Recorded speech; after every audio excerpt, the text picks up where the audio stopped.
ராமராமா திங்கட்கிழமை மே மாதம் 11ஆம் தேதி பராபவ வருஷம் சித்திர மாதம் 28ஆம் தேதி நவமி திதி கார்த்தால 11 மணி 11 நிமிஷம் வரை, பின்பு தசமி திதி, சதய நட்சத்திரம், மாகேந்திர யோகா, கரஜகரணம், ராகு காலம் கார்த்தால 7:30 மணியிலிருந்து 9 மணி வரை, நமகண்டம் கார்த்தால 10:30 மணி முதல் 12 மணி வரை.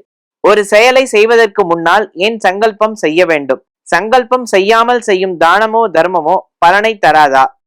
சங்கல்பகா அப்படின்னா என்னது அப்படின்னா, சங்கல்ப கர்ம மானசம் அப்படின்னு சொல்லுவா. அதாவது இப்போ நாம் ஒரு செயலை செய்ய போகிறோம் அப்படின்னா, எதை நாம் செய்ய போகிறோம், எதற்காக செய்ய போகிறோம் அப்படிங்கிறத மனசால ஒரு தடவை நினச்சிக்கணும் இல்லையா?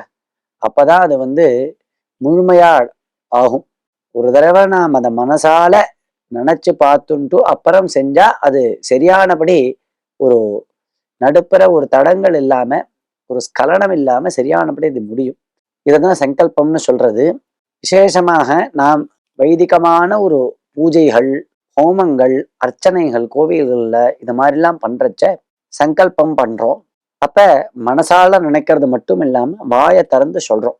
நாம் எந்த தேசத்துல இருக்கேன், எந்த காலத்துல இருக்கேன், எதற்காக எந்த செயலை நான் பண்ண போறேன், இதுதான் சங்கல்பத்துல நாம் சொல்லக்கூடிய விஷயங்கள். எதுக்காக என்ன செயலை நான் பண்ண போறேன், எந்த சூழ்நிலையில இருந்துட்டு பண்றேன், எந்த இடத்துல இருந்துட்டு பண்றேன் அப்படிங்கிறத நாம் தெரிவிக்கிறோம். இப்படி தெரிவிச்சுட்டு அந்த செயல்களை பண்றதுனால அந்த செயல்கள் முழுமையான பலனை கொடுக்கறது அப்படின்னு சாஸ்திரம் சொல்றது. எப்படி அப்படின்னா, இதுக்கு ஒரு உதாரணம் சொல்லணும்னா, இங்கேருந்து நாம் லெட்டரை போஸ்ட் பண்றோம், சரியானபடி எழுதிட்டோம், விஷயங்கள்லாம் எழுதியாச்சு, ஸ்டாம்ப் ஒட்டியாச்சு, சரியான போஸ்ட் பாக்ஸில் கொண்டு போய் போட்டுட்டோம், போஸ்ட்மேனும் சரியானபடி அந்த லெட்டரை எடுத்துட்டான், எல்லாம் ஆயிடுத்து.